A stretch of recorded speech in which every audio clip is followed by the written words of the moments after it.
the last law as we wrap up, and that is the secret of the slight edge. Hey there, I thought I would jump in here real quick and just say, listen, this video you're about to watch, the story that I'm about to share, I shared in a speech I gave just a couple years ago, where I shared about my good friend and co-author, Bob Moawad. Here's my story, it's sad but true. About a girl that I once knew.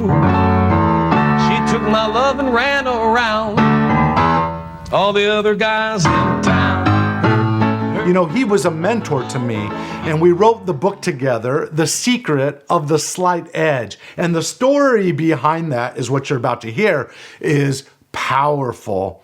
But I wanted to just share with you that now, for the first time ever, The Secret of the Slight Edge ebook is now available. And you can get it on Apple Books, you can get it on Amazon, and you can get it on Google Play. And I hope you get it. What a powerful book it is in terms of elevating your life and taking charge over your life by making a few little slight edge changes. So I hope you get it, but I hope you watch the video, because here I tell the story of what it was like to write with Bob the last few days of his life. I hope you enjoy. And there's 3 principles of the slight edge that I want to share with you. But before I share those 3 principles, let me tell one story I think I've only told once in public before. I'm anxious to tell you, though, tonight. When I was a young boy, I wandered around a motivational speaking company, and a man by the name of Bob Moawad tried to rub off some of his wisdom and ideas as a teenager. I tried to hang around as many successful motivational speakers as I could. When Bob saw, after teaching 1 million people, I think 8 million people over his time, found that he had a rare form of cancer. He was doing fine. But he called me one day after If You Think You Can came out, because If You Think You Can, in the first year, became a national bestseller, almost sold 100,000 copies in 2005. And he called me up one day and he says, you know, I've tried to write a book for a lot of years. I've hired 5 ghostwriters, but I fired every one of them. He goes, looking at the success you have and knowing you, TJ, I think we should co-author a book together. I said, I would love to. I honor you, Bob. So let's do it. And we started to write. Every Wednesday I would go to his house or to his office. We'd sit down and write about the ideas that we had. It was wonderful. Into that time that we were writing, though, about 2 weeks, complications with the rare form of cancer. His lungs collapsed. He stopped breathing. He went into a coma. For weeks he laid in the hospital in a coma. I thought, oh, Bob. I didn't care about the book. Cared about Bob. It was on hold at this point. That's fine, no problem. I went to visit him at the hospital, gave him my love, and then 2 weeks later, he decided that he probably wasn't going to make it, that they were going to pull the plug. The family decided it was in his will. That's what they wanted. So I went back to the hospital to give him my love, rub his hand, feel the love, if you will. And I went home. The next morning they pulled the plug, and you wouldn't believe it. He started breathing on his own. 3 days later, I get this phone call. TJ, this is Bob. I thought, am I hearing things? Have I gone crazy? He said, TJ, let's finish this book. I finally understood what was going on. I said, I'll be right over. He says, come over on Wednesday, let's keep working. Remember, there was a book written about Tuesdays with Maury. For me, it was Wednesdays with Bob. For 3 months, we sat next to him. I went to his house. I wasn't prepared for this, though. His body was really challenged at that point. He couldn't move. He was bedridden 24 hours a day with a hospital bed facing the sliding glass window in his home toward this fountain, water fountain that was in the backyard. And I would sit next to him.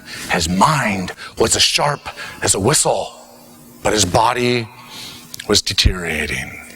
I sat next to him and we'd talk about principles and we would laugh and we would tell stories that nobody had ever heard before. And I would write and I would take that information back to my office and clean it up and write it, and I recorded all those sessions. And then he would say, TJ, instead of talking about the principles, will you just put me in the wheelchair, wheel me around the neighborhood so I can get some fresh air? And he would put on his baseball cap. It was a University of Washington baseball cap. And I'd push him around, and we'd go back, and I'd go home. But after 3 months of doing this, we finally got to the tail end. He was scheduled to speak at Hill Air Force Base. He couldn't go, obviously, so Hill had me come. The Air Force had me come to speak in his place. He said, would you give me your manuscript so I can review it when you come back? I'll sign off on it. We'll send it to the press. I said, great. So I dropped it off at his house. I went to the airport. I went and spoke at Hill Air Force Base. I got on the plane. I came back. He says, stop by the house. I stopped by the house. He handed it to me. He said, I only have one correction. I said, great. This thing is going to press. And we put everything in line to go to press, not knowing how much longer he would be around. Sent it to press. A couple weeks later, on the following Friday, when he got news that it had been sent to the publisher and to the printer, he passed away. Never saw the book in the physical form. I'm sure he's seen it now, and I think he would be proud now. That's a little bit of immortality if you listen to one of the videos that I posted about journal writing. One form of immortality is that your words will live on past your physical life. All right, here are the 3 principles of the slight edge that I want to share. Then you got to go into the book. The subtitle of the book, by the way, is How to Get Out of Your Own Way. Pretty cute, isn't it? The secret of the slight edge, how to get out of your own way. Here are the 3 principles I would just want to remind you of in closing here today. And that is this. The first principle is that it's your daily disciplines over time that equal a result. You don't see the progression of your labors until there's a compounding effect. So the key is feeding your mind with good material that you'll continually take action toward a goal or a dream to the point those daily disciplines, every day, successful disciplines will eventually have a compounding effect and you'll get a result. Okay, I'm going to pop in here one more time. What'd you think of that story? Can you imagine what that must have been like? I feel so honored to be connected to Bob Moawad.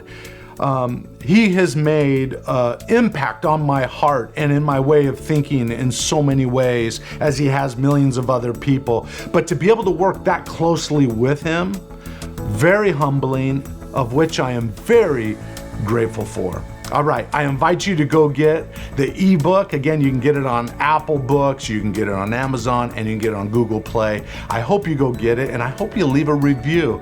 The stories that Bob tells, we write it in Bob's voice, and so the stories that he tells are powerful, and they can make a difference in your life, I promise you. All right, now go out there and unleash your greatness within. Podcast listeners, thanks for listening. You've taken time out of your schedule, and I really appreciate it. Now do me a favor. If you like what you heard, star it. Thanks. Now go unleash your greatness within.